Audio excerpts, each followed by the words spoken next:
note that we're going to hold all the questions until the end of the webinar for the panel to answer.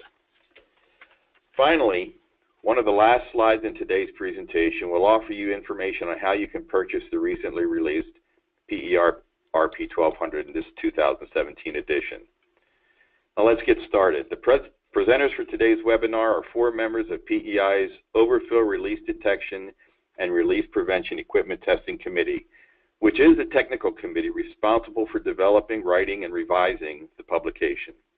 Today's presenters are Ed Kabinski of Kromko, who also serves as chairman of the committee, Mike Frank from Maryland Department of the Environment, and also the Oswamo EPA Region 3 UST Task Force member, Scott Borse of Wawa Incorporated in Wawa, Pennsylvania, and then also Kevin Henderson of Kevin Henderson Consulting out of Mississippi.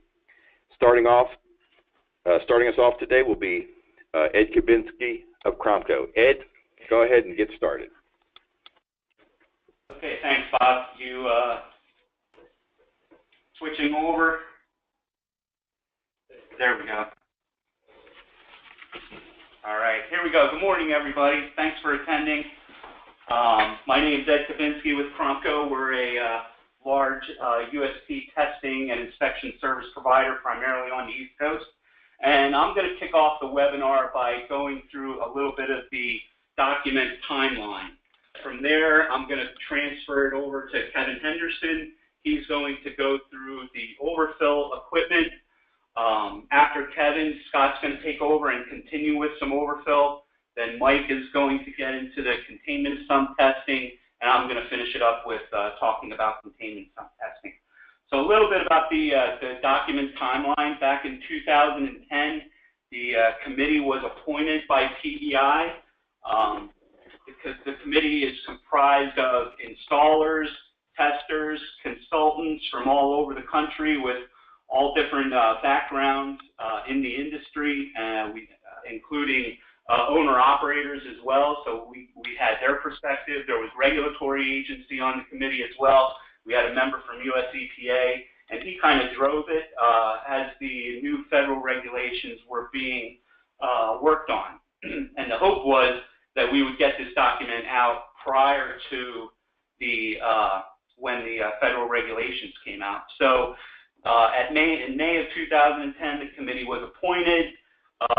At that point, we started developing the document itself, the table of contents, what we wanted to cover, initial writing. Then in January 2011, we had a face-to-face meeting, and June 10th, 2011, a face-to-face meeting to kind of massage the document and get it ready to go out to public for everybody to look at and comment on. The comment period went from January 24th of 2012 through March of 2012. We received over 250 comments that we reviewed as well. Every single comment was reviewed, discussed, maybe voted upon, and then we finally got the document out in August of 2012. Again, the hope was long before the EPA regulations came out, and at that time we weren't sure if it was going to come out beforehand, but obviously we made it in plenty of time. So the document has been out since 2012. Comment period opened again as soon as the document was released, and the comment period ended in January of 2016. In that time frame, we received 61 comments. We met at a face-to-face meeting again in December, went through each one of the comments, discussed them at length, made our decisions, and then the document was published again in May of this year. So the members of the committee are myself, Mike Frank, who's in the room here with me, brings the regulatory perspective. Matt, he comes from industry. Lori from the Steel Tank Institute. Scott from Wawa with the owner-operators perspective. Brian Harmon, Tate Environmental Testing Company and consultant out of California, bringing their California experience. Danny Brevard out of Texas, another consultant, tester, installer.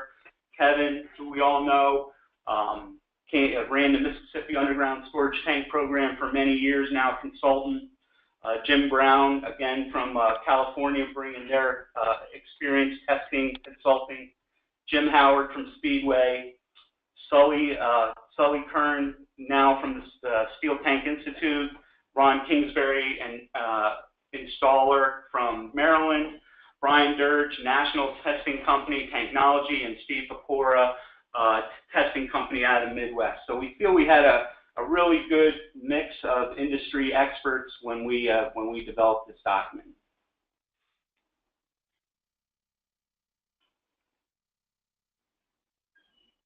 Trying to move forward.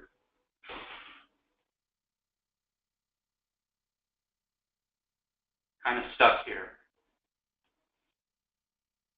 There we go. So a couple of the changes that were made to the 2017 document. We affirmed again that hydrostatic testing of sumps, water should be used a minimum 4 inches above the uppermost penetration or sidewall seam of the sump. Again, we had a great group who discussed this at length, and we believed almost unanimously that this was still the best procedure for doing containment sump testing. We also affirmed that ball floats should be removed as an overfill device in the tank. We changed the vacuum testing standards for double wall tanks in Chapter 4. Originally, we had 6 inches of mercury for steel, 10 inches of mercury for fiberglass when pulling vacuum on tank interstitials. Now we changed it for bulk to be 10 inches of mercury for 1 hour for tanks under 20,000 gallons in capacity. Tanks 20,000 gallons and greater, it would be a 2-hour test. And then we also modified some of the definitions in Chapter 2 to match language in some of the other PEI practices. So those are the changes that happened between 2012 and 2017. And a little bit of the history about the document. I'm going to turn it over to Kevin now to get into the overfill equipment. All right, thank you, Ed. So yeah, one of the things that generated more of the comments that we had to deal with was overfill prevention inspection requirement. So we're going to focus on that for a few minutes, and then Ed and Mike will talk about containment sump testing, which was the other main focus. So that's what we're trying to address today, are these two main issues. So with overfill prevention, the main focus of the comments that we received had to do with whether or not I needed to remove the overfill prevention device from the tank or not. So not sure why this was a big deal, but apparently some people felt pretty strongly about this. We as a committee decided that we would not go with that. We stuck with what we had from 2012, which was a requirement to remove the overfill prevention device from the tank in order to do the inspection.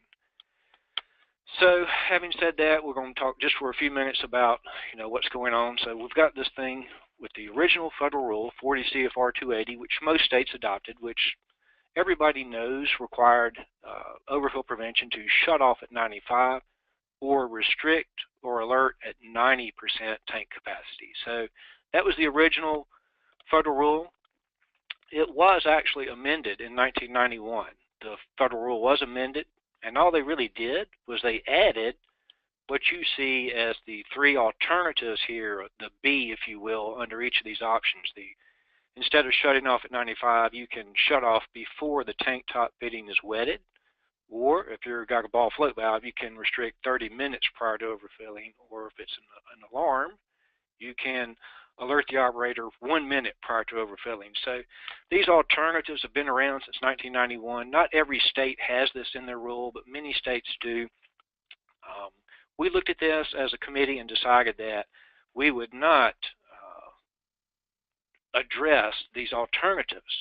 We felt like as a committee that when we looked at the rationale behind the original 40 CFR rule that said you must shut off at 95 as an example for the drop tube device, the primary reason that they did that was to account for tilt in the underground storage tank. So everybody knows almost every tank is tilted to some degree or another. So the 95% was chosen as a way to compensate for tilt. In other words, you would not have to measure and document the tilt to know that you were not wetting the top of the tank. So we decided it's much easier, much simpler, and much better practice to simply look at it and say, well, you must shut off at 95%. And if you've got a ball float valve or an electronic alarm, then you must alert the operator at 90%. So we disregarded the alternatives, basically. And again, that's the reflection of that. There is no other option in RP1200. Shut off at 95, alert at 90. And there, of course, are the three devices that we typically see used. The shut-off device is a drop-tube device. Everybody calls it a flapper valve. The restriction device is typically a ball float valve. And, of course, the other part of the alert is the electronic alarm, which is typically part of an automatic tank gauging system. So, with the shut-off device in the drop tube, the RP1200 requirements are you remove it from the tank. We've said that already. Inspect it for damage. So that's one of the primary reasons we think it's important that you do remove it from the tank, is to be able to inspect the mechanism, the mechanical part of it, for damage or corrosion, if you will, and to physically operate or exercise the trip mechanism. We think it's important that you physically verify that the device will in fact trip. And of course, the other part of that is you must verify that it does in fact shut off at 95% of tank capacity. So you have to strap it and measure it in order to be able to do that. So these are just some examples of what we typically see for manufacturers, primary manufacturers in the U.S. Everybody, I think, should understand and know that these are basically two-stage devices. The way that most of them are designed, nearly all of them, the way they operate is the first stage or the initial stage is not the shut-off point. There's reasons why you cannot just shut off the flow, all of a sudden. So what they do is they stage them. Stage 1 is the initial closing point. This is from an OPW presentation, and OPW termed this stage 1 as the overfill detection. So that is not the overfill shut-off point. It's just the initial closing point, if you will. It's not until the fluid level continues to rise in the tank will you reach the stage 2, which is the complete shutoff. So what I'm trying to point out here and get across is when you're looking at a flapper valve device, you need to be very certain that you understand how it operates. In other words, almost all of them are two-stage devices. You need to be very certain and pay close attention to the installation instructions from the manufacturer to understand how is this thing measured. Is the stage 1 occurring at 95%, or is the complete shutoff occurring at 95%? The rule that we chose to follow is you must shut off at 95, which means stage 2 has to be shut off at 95. So, important point to keep in mind, since a lot of these devices are set to shut off at more than 95%. They actually meet the alternative rule. So please understand, pay close attention to the manufacturer's instructions on how those devices actually work. All right, so another issue that we see with flapper valves is the early models of some of these devices, you are actually not able to physically trip the mechanism when you pull it out of the tank. So there's not a lot of these around still, but there are a few. There's just no way to mechanically trip the valve. So this is an issue that the committee chose to be silent on. It's up to you as a regulator or the states, individual states, to decide how you're going to handle this potential issue with, well, I cannot physically trip the mechanism. So that's just something that you'll have to deal with as an individual state. Try to determine the best way to handle that. And as Ed experienced, we're moving slow on the slideshow here for some reason. We're not progressing again. Don't know why that is. But the only other thing I wanted to point out about flapper valves is there are some corrosion issues. I'm actually going to defer that discussion to Scott Boris. Scott's going to tell us what his experience has been with the corrosion issues and other reasons why you must remove the device from the tank. Bob, can you advance the slides?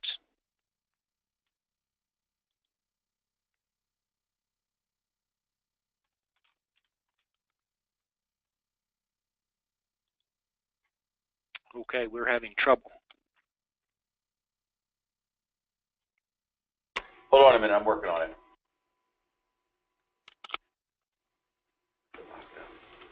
Oh, you're kidding. There you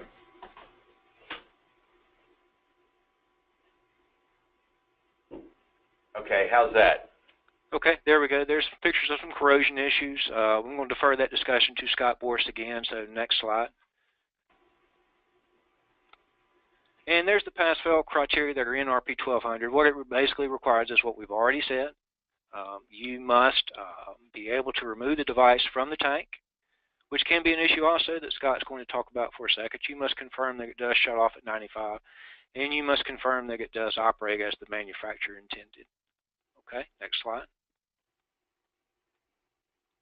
So ball float valves. Ball float valves are still around. As everybody knows, the federal EPA has effectively banned the installation of ball float valves after the rule becomes effective in their state. So the committee has chosen to also go along with that and say you may not install a ball float valve anymore. And in fact, we went a little further and said that if you have a tank that has a ball float valve in it, our recommendation is that that ball float valve be replaced with a drop tube or an electronic alarm. So we no longer are recommending that any ball float valve be in a tank.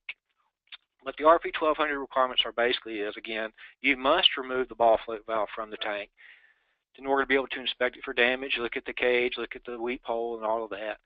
And the other part of that is, which is very important with the ball float valve, is you inspect all of the tank top fittings. You must be sure that all of the fittings on top of the tank are vapor tight or appear to be, because if they're not, the ball float valve is not going to function correctly. And then you must verify that it does, in fact, restrict it 90%. Okay, next slide.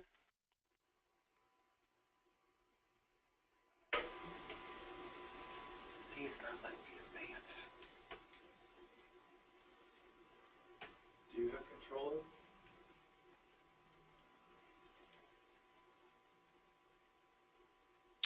There it is. Sorry. Okay, just to point out that everyone should be aware that a ball float valve, in order to meet the 90% restriction point in a typical 8-foot diameter tank, has got to be at least 16 inches long approximately, so very few of them actually are that long. Just be aware of that. This is the only thing the RP1200 is recognizing again is the 90%, so really, really long ball float valve, you're probably not going to see a lot of those around. Okay, next slide. And I'm going to, again, defer this to Scott Boris. He's going to talk about some corrosion issues and problems with ball float valves we see. Next slide. There is the pass-fail criteria and the procedure for what we do in RP1200.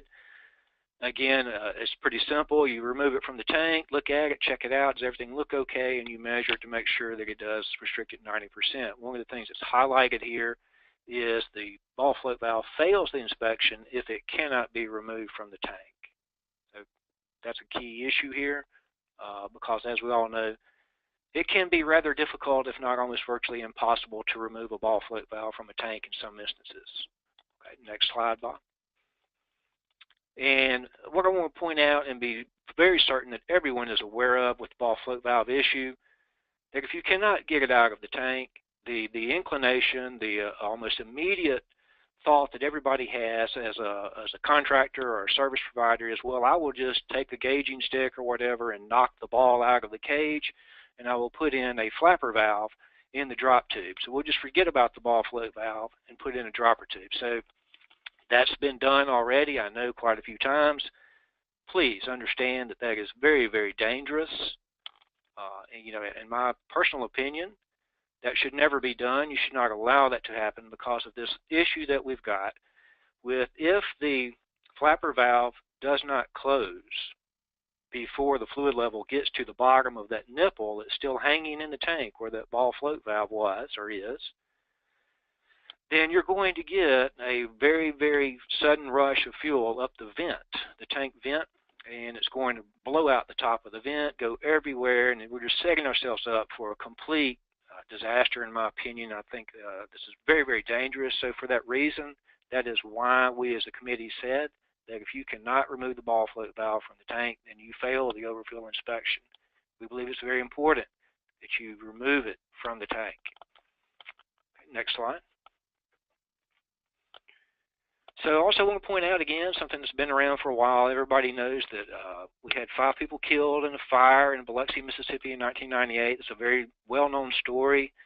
The reason for that, or one of the reasons for that, was we had a remote fill on that tank system, and there was no such thing as this trap door in existence then. So understand that if you have a remote fill scenario and the tank also has a direct fill, you must have this device that we call a trap door. There's a little picture of it. It's just a restrictor plate basically that fits in the direct fill that does not allow the fuel to flow up the direct fill in the event that the tank is overfilled. So very important issue. Doesn't matter if it's a ball float valve or a drop tube device, you must have a trap door in a remote fill, direct fill scenario. Okay, Bob? Lastly, the electronic alarm. You don't see a lot of people relying on an electronic alarm for their overfill prevention.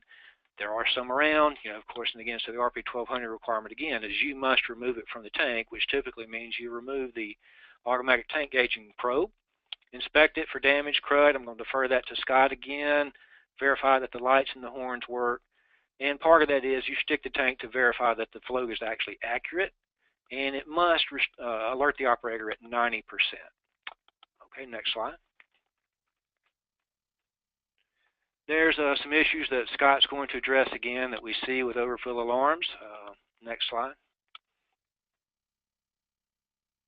And the pass-fail criteria for the electronic alarm, again, pretty simple. Remove it from the tank, verify 90%, verify that the fuel level matches the console level, stick by manually sticking it. And of course, if the alarm doesn't sound, then you fail the test. And anything above 90, that's a fail. Okay, Bob. So with having said that, I'll turn it over to Scott to elaborate a little further on some of the problems and issues that he sees with overfill devices. Okay, thanks, Kevin, for that detailed review of the technical aspects of overfill prevention equipment. I'd like to now provide some real-world examples of why this inspection of overfill devices is so important. You'll notice the first word of action in this section title is verification. Verification of the operation of the equipment is essential for its functionality. To truly test the effectiveness of the overfill equipment, you would need to try to overfill the tanks and see if the equipment actually works. However, this is not always a prudent method for verification, nor practical in many situations. The PEI committee has recommended a conservative approach to equipment operation verification, where automatic shut-off devices shut off at or below 95% of tank capacity, then flow restriction and audible and visual alarm devices alert the operator at 90% of tank capacity, so they can take appropriate action and discontinue flow into the tank. The best way to achieve the inspection requirements is to remove the device from the tank and check its operation.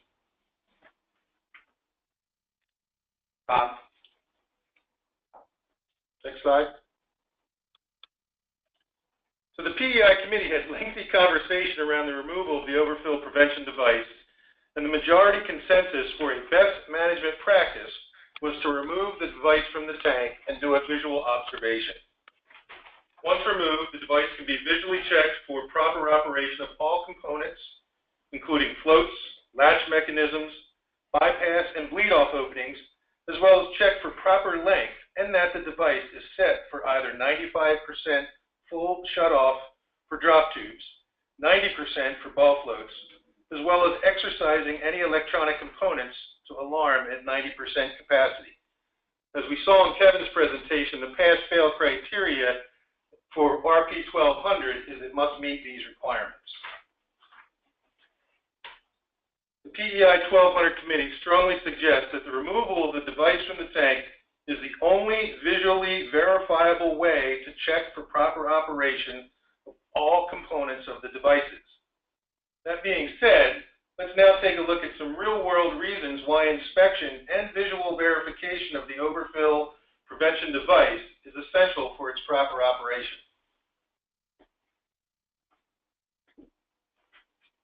So it's the human element.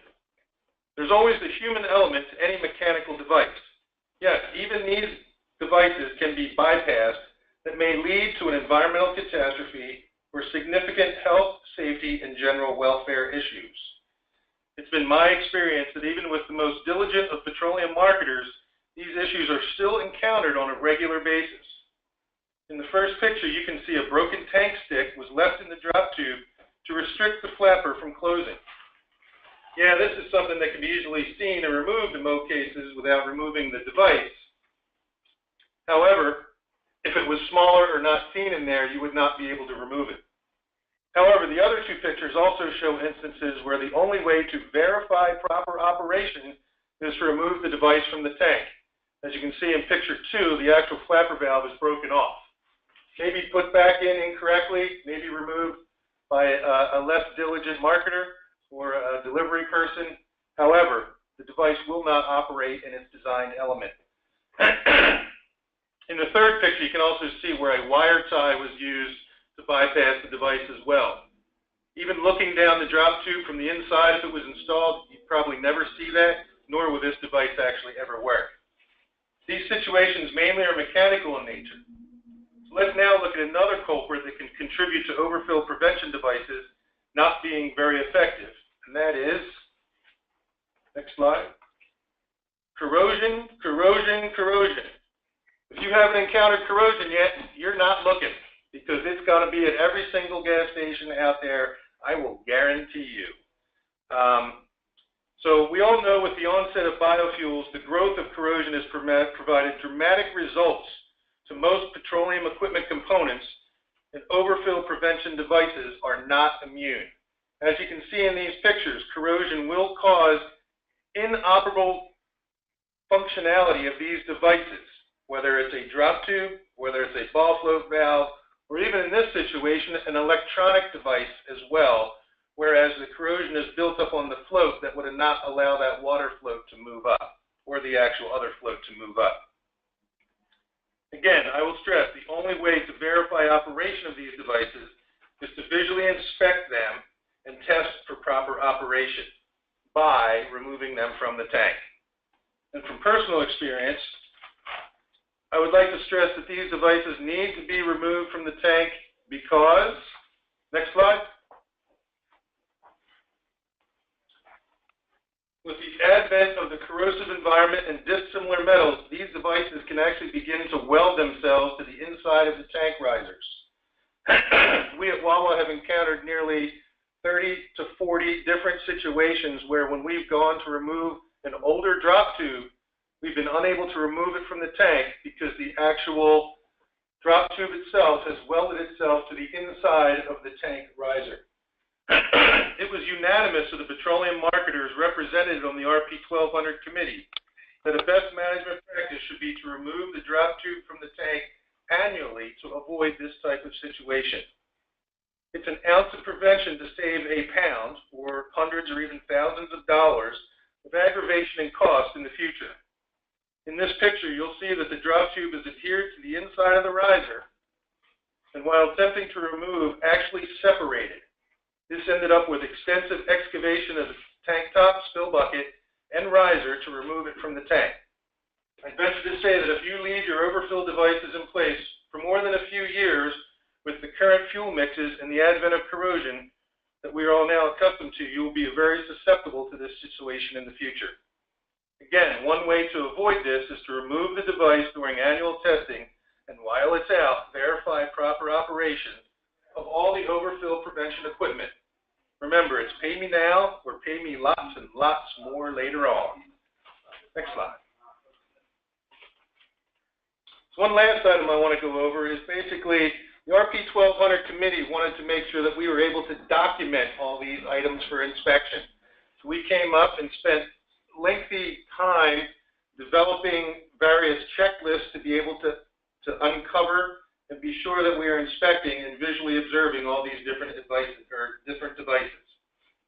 As you can see, these will be installed at the back of the RP1200 document and are provided for all different types of inspection processes. Thank you for your time. Now let's hear about containment sump testing from Mr. Mike Frank of the Maryland Department of the Environment. Thank you very much, Scott. My name is Mike Frank. I was asked to join the committee in November of 2016 and had the privilege to be at the final meeting in December of 2016, so I'm the latecomer to this committee. Had the privilege to go through and take into consideration all comments that were received before the final publication. The publication was finalized. I've been with the department 23 years and have a previous background experience in testing underground storage tank systems as well. When I was asked to join this panel for the webinar today, my goal was to provide more of a regulatory view and perspective regarding containment sump testing, along with some issues we first encountered in Maryland when containment sump testing first started. Slide, please. The RP1200 captures and details the best practices that we feel the committee will protect not only the environment, but also the longevity of a properly functioning UST system for the owner. In Section 6 of the spill bucket containment sump testing, what you'll find out is this actually complements the other RP publications out there, such as Section 8.4 and 100. This also provides direction and guidance to achieve compliance with amended EPA regulations.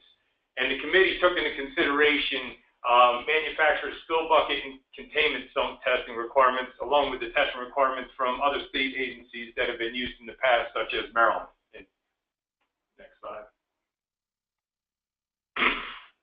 First thing everyone does when a new rule or regulation is made is they try to figure out how to get around this rule, or at least do the bare minimum. Nobody really focuses on how they're actually going to achieve the rule. They also state with us, this is going to cost me a lot of time and a lot of money. In the RP100 in Section 8.4, the first thing it states, or it's quoted within there, ensure that the tank top sumps are liquid tight, both to contain spilled or leaked product and to prevent water intrusion or groundwater surface runoff. And I got the goofy looking guy up here because I feel a lot of owners and operators may think like, wait a minute, I'm supposed to keep these sumps clean and dry? We rarely find these sumps clean and dry, but this is exactly how they should be looking. A lot of my owners and operators, I ask them a simple question, once they go into this mindset, and what I say to them is, if you think complying with this rule is going to cost you a lot of money, then I guess you have more money in the bank than I can imagine paying for the cleanup, because that's going to easily cost 10 times as much. Owners and operators, as I found out, from the regulatory perspective, digest new rules and regulations on how they're presented. So it's our approach to the owners and operators that actually can be successful in the past. If a new regulation is made, but there's no guidance provided in any way, then they're going to ask how are they supposed to comply with it. They already create a barrier in their minds, and they don't want to do it. So education and reference materials such as this 1200 manual are key factors into knocking these barriers down and opening the door to compliance. Next slide. Another question I ask my owners, why would you buy, back it up please, I apologize, I got ahead of myself. Why would you buy or install a component on a UST system that doesn't work or function? Or better yet, why wouldn't you periodically check or perform any maintenance to ensure that it is functioning properly? Containment sumps were not designed to hold or contain liquid, water, or fuel for any long amount of time. If any kind of liquid is found in them, there's a problem and it needs to be addressed sooner than later. You wouldn't look at a car and purchase it and not perform routine maintenance on it and expect it to last forever. Well, the same has to be done and taken into consideration with your UST systems. Otherwise, you will ultimately end up with a release to the environment. Next slide, please. So coming to the state of Maryland, a little bit about our testing. This was a part of the emergency regulations that came out in 2005 when MTBE was back in the fuel system and was contaminating our groundwater. We were asked by our governor actually to come up with this rule and regulation and implemented it immediately. One thing that's unique about Maryland as opposed to the actual federal regulation is we require all containment sumps on every UST system to be hydrostatically tested. not if they're only performing it for interstitial monitoring. Every sump has to be tested. We also include heating oil systems on this. So we look at all sumps. Another thing, all spill buckets are required to be tested, including the spill buckets that are present around stage 1 dry break. So we require all sump spill buckets to be tested, including heating oil. The result from this institution of the law was a dramatic decrease in groundwater contamination. So we know it worked. Next slide, please. So here's a couple of speed bumps that are encountered. The biggest problem, and this is what everybody's going to come up against, and I think this is some of the biggest fears that are out there. A lot of your older sumps, weren't installed properly, maybe not with test boots, or maybe just never been looked at from the day they were installed. And I know from reviewing plenty of manufacturers' installations instructions that they didn't tell them to install them properly or allow them to have the water come in, and please don't make these liquid tight. So that biggest problem we see is just not being installed properly. And so when testing's first implemented, what I'll see what we saw some companies do is, hey, I'm just going to flood this entire system, and I believe Ed's going to discuss that briefly a little bit later, but I'm going to flood this entire system and see if I can get it to pass, and therefore I'm complying with the law. They felt no repairs were needed. Testing companies didn't feel repairs were needed or had to do anything.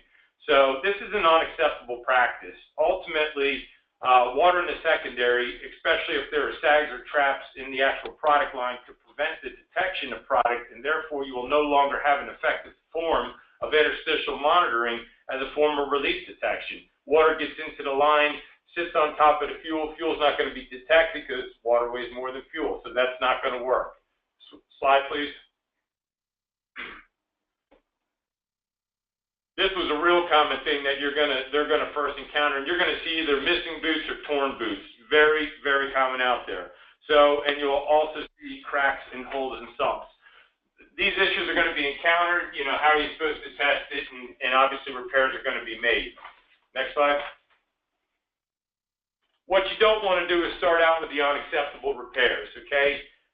We had many people run to a local, Home Depot or something like that, find great stuff, find as much plastic as they could put into their shopping carts, run back to the site, and then start squirting it and everything they could to see if they could get these sumps to hold water. That's absolutely unacceptable. Some situations, you're testing this with water, but you got to think about it. You don't want them, just to contain water. If there's a release, they got to be able to contain product. And if you were doing the repair with non-compatible, petroleum-compatible materials, it serves no purpose whatsoever. One thing you saw in the corner there is a battery, and that just cracked me up because I think they were trying to figure out a brilliant way to seal off the secondary to some double-wall piping, so somebody got a AAA battery and stuffed it right in there. We obviously had to have that taken care of. So acceptable corrections that we're looking for. Next slide. Out there is a product called Subtite, and in the left-hand side you see they first repaired it with Bostik, and that's a non-acceptable repair. Product comes in contact with that Bostik, it's going to melt it right away and won't do it. Some types of material, and we're not promoting it, but was designed to be installed on the outside of systems during the initial installation to prevent water from coming in. But this material is petroleum compatible, so it's something the department did accept. Another one. And ultimately, you may have to sit there. We went backwards. You may have to actually replace some boots and we're stuck. Next slide. Next slide, please. Replace the boots that are involved in the system. Last and most costly thing, and I know nobody really wants to go there, but you may have to ultimately install these sumps if they're in that bad a condition, install a brand new sump. Most importantly, though, and this is how you're going to get your owners and operators to work with you, you come in there, you jam a regulation down their throat, they're going to put up their guard right away. If you work with your owners and operators on practical schedules to get this corrected and get it implemented, I think you'll have an environment that's going to work best for both. Final slide. Hold on one sec. Yep. There we go. Hold on. Just hold on one side. This is the best part right here. Other things you want to take into consideration is who are you going to get to perform this test? Just don't let anybody come out there and perform these tests. You do want to get competent personnel out there performing it. In the state of Maryland, we require technicians to perform this test. Third-party inspectors perform this test, as well as anybody that's approved in a third-party test method. Somebody that knows what they're doing. They're allowed to perform these tests. But what I found in one site, we had a contractor come in, and the easiest way they could complete the testing, which is not PEI approved, is the following. They decided to just flood out the entire facility and get everything included. They had to get a little bit higher in the spill bucket, but we did approve this test in the state of Maryland. It is not PEI approved, and I'm just joking about that.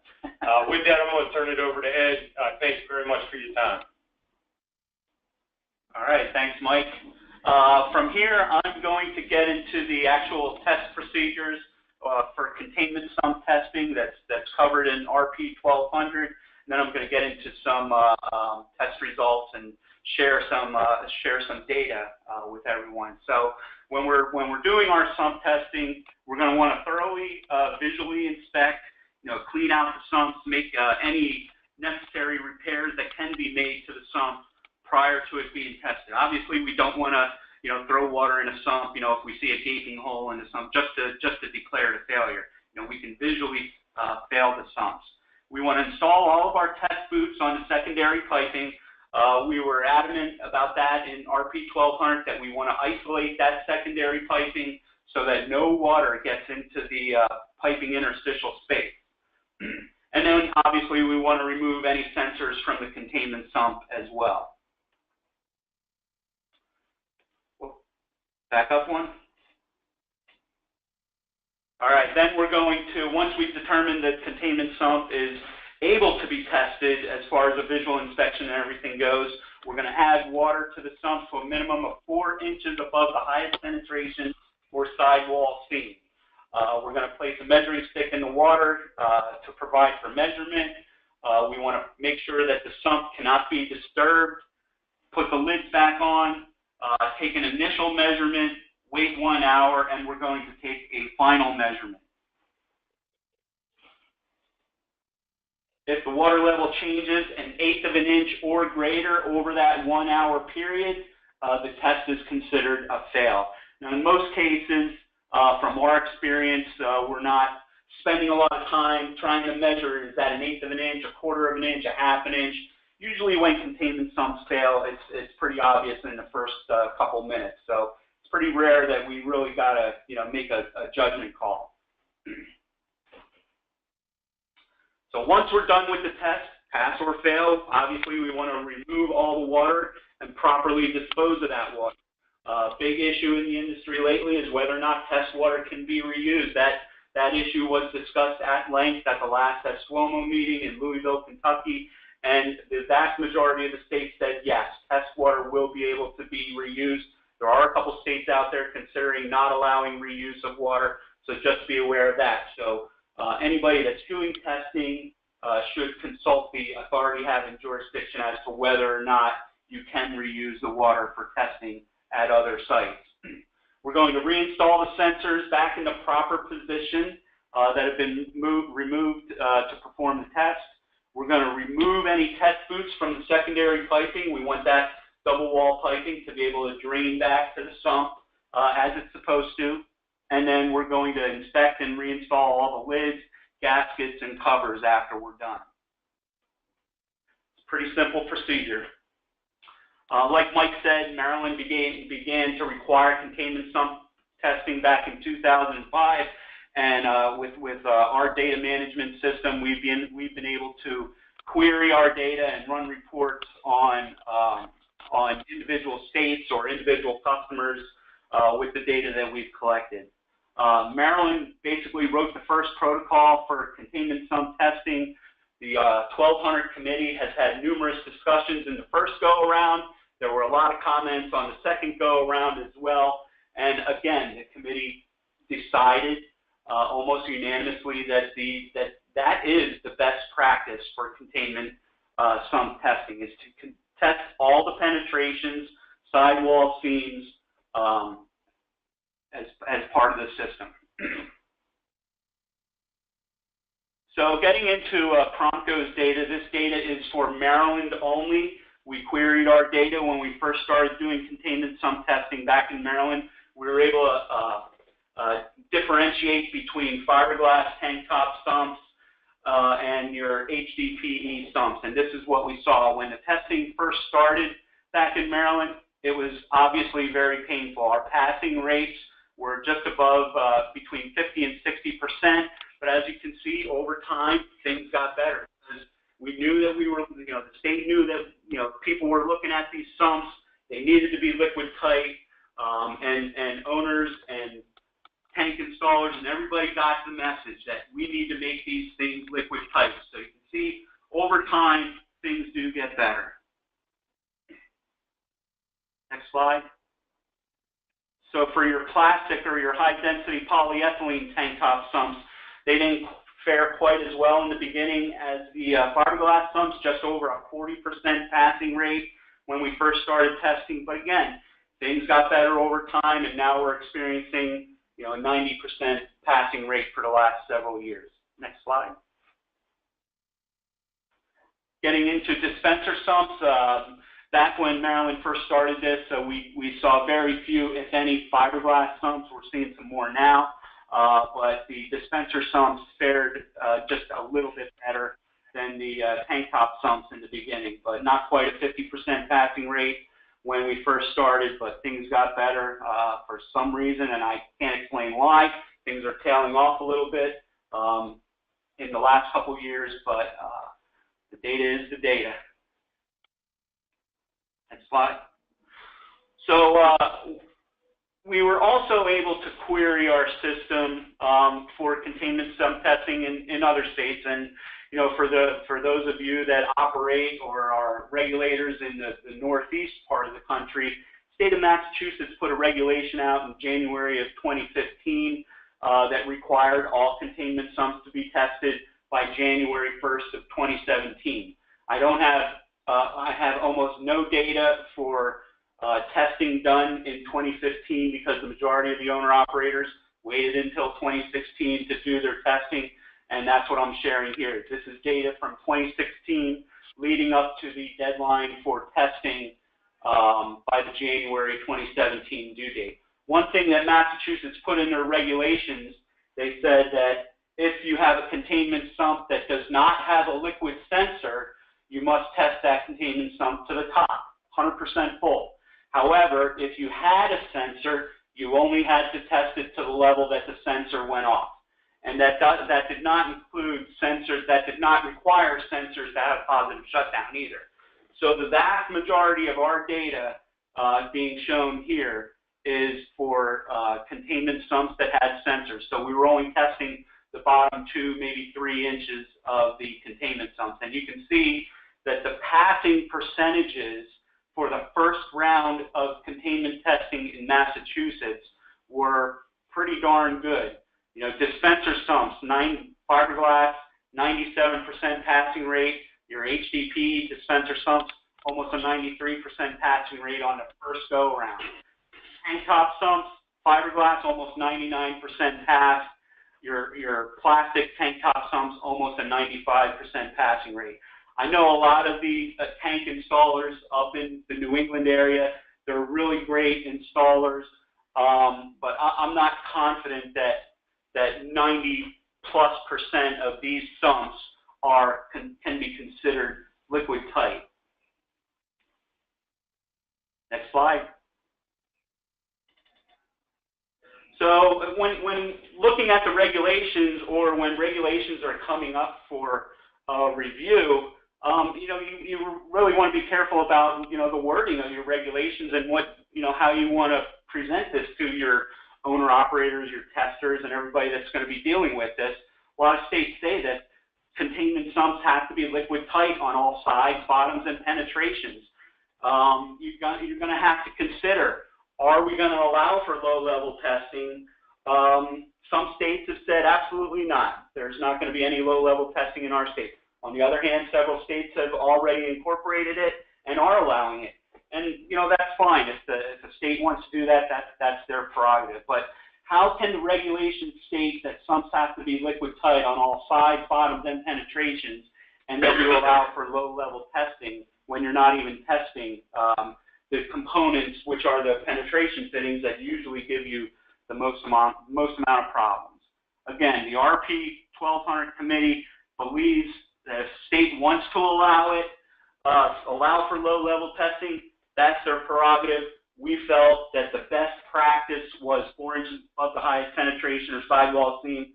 That's one of the reasons that we kept the protocol that we originally had in the document, and we wanted to put it in the state's hands to allow them to make the best decision, for them. Allow the low-level testing or not. That's up to the state. Next slide. With that, I'm pretty much done. I think we got a good 10 minutes for any Q&A. Beefy? Yes, sir. Okay, I've got the very first question. The first one comes up, and it says, do ball floats have to come out, or can you just add an OPV drop tube and leave the ball float in place? Kevin, you want to handle that one, or do you want me? Yeah, I can handle it, Ed. The committee's opinion is that the ball float valve must come out of the tank. And for the reasons we described, it's just very, very dangerous to leave that nipple, that ball float valve nipple, hanging in the tank.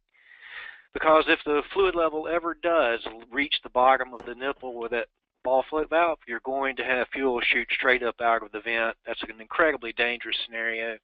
We don't think that's a recommended practice under any circumstance. So the ball float valve must come out. And kind of piggybacking on that, if an owner does install an overfill prevention valve, typically those are set at 95% tank capacity. If they're putting those in and they want to rely on those devices to prevent an overfill, and you have a ball float in there that's set at 90% or below the flapper, it's never going to work. Never going to work. So we definitely recommend removal. The next question comes in. It says, do ball float valves only go in vent pipes? What about capped riser pipes? This is Ed. They do go in other risers in the tank. I know they go in stage 2 vapor recovery manifolds. However, the ball float will only work, when it's installed in the extractor that's associated with the vent line. All right, thanks, Ed. Next question came in. Please provide clarification on the ball float. If you are unable to remove, you state that you cannot abandon in place. What are the alternatives for that bung? Who wants to tackle that one? Pretty much digging it up. There are some easy out tools that can help get a stuck ball float out, but I anticipate there being a lot of digging coming up in the near future for anybody that's been relying on ball floats for years, because they probably haven't been exercised in 10 to 20 years, and chances are they're going to be stuck. We see it all the time. Next question, is there a recommended product riser to reduce or limit corrosion, such as stainless steel or galvanic? Scott, any idea?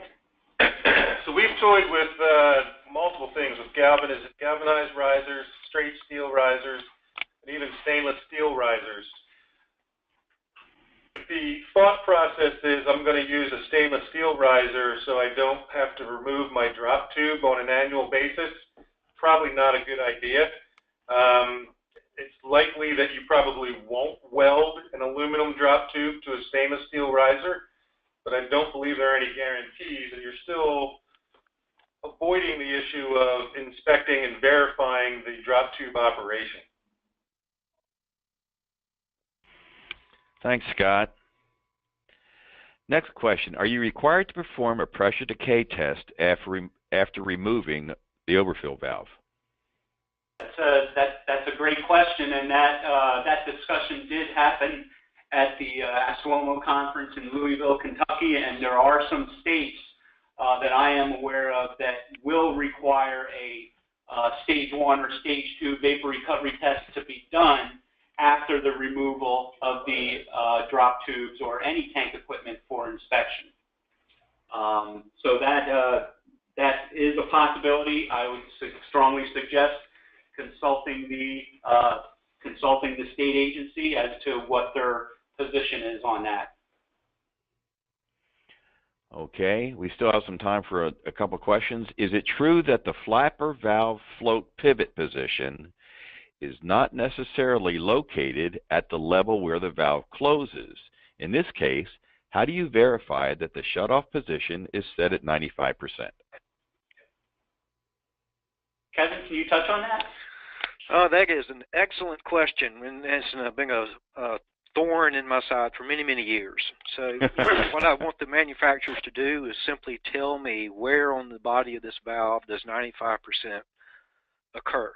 If they could just tell me where exactly the 95% level is on this body of their valve, then I can measure it and determine where I need to seg it at. But that has been an issue for many, many years.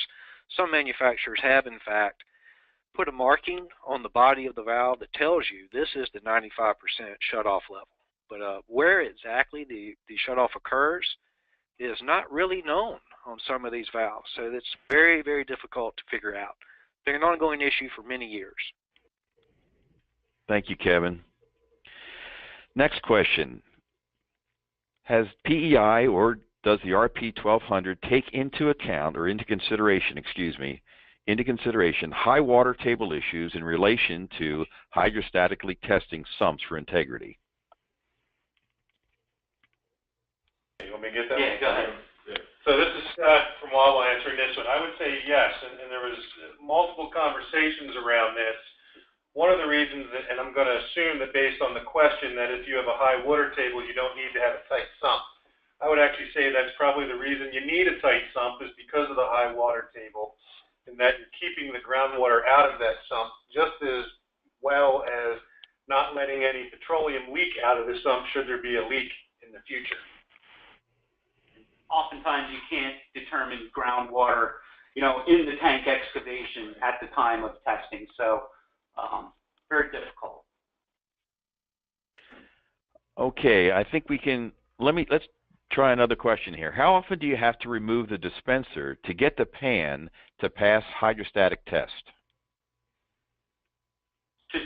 This is that to do the testing, unless you need to access the boots and put the boots on the piping underneath the dispenser, you can usually conduct the test without removal of the dispenser. But if the boots were removed and they can't be reached from grade level, we all know some of these dispensers are very tight, and unless you got really long arms and really thin arms, you might not be able to get in there.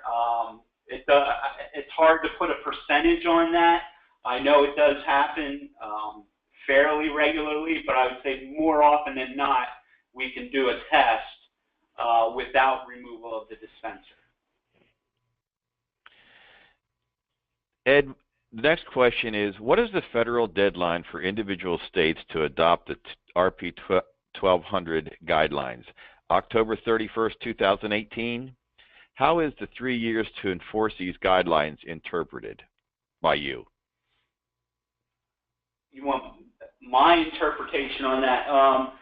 States don't have to adopt RP1200. That's up to them whether or not they want to, incorporate that standard into their rules. My interpretation of the rules is that in non-SPA states, I hope everybody understands the difference between non-SPA and SPA states, but in non-SPA states, the testing and inspections, the first round has to be done by October 13, 2018. In the non-SPA states, it's kind of a wait and see. Those states have until October of 2018 to update their regs, incorporate the new federal regulations, and then determine an appropriate time frame to get the first round of testing done, and whether or not they want to incorporate low-level testing, RP1200, whatever they want to do.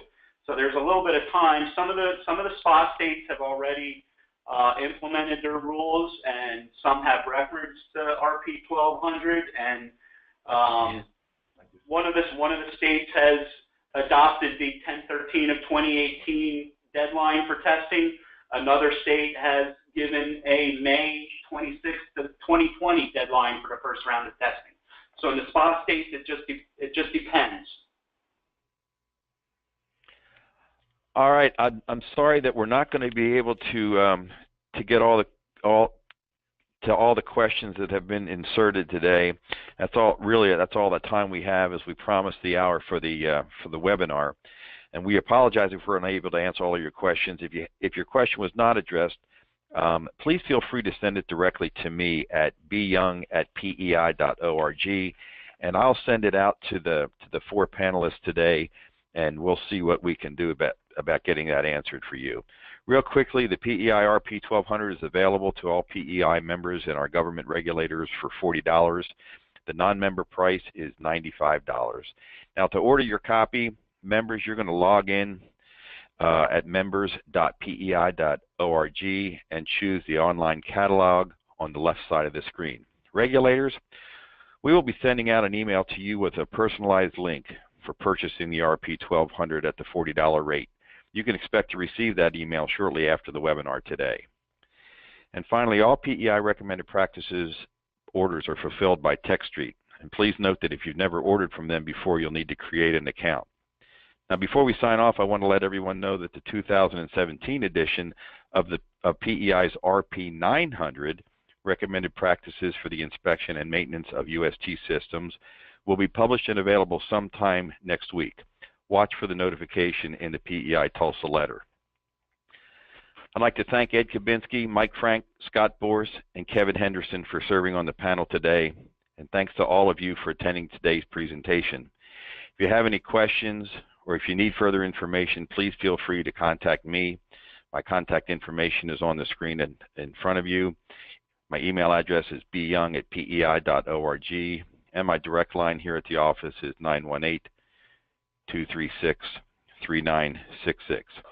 As a final reminder, the recording of this webinar will be available on the PEI YouTube channel, and that is pei.org/YouTube. Thanks to all of you. We appreciate your attendance. Have a great day. Thank you, everybody. Thank you. Thank you.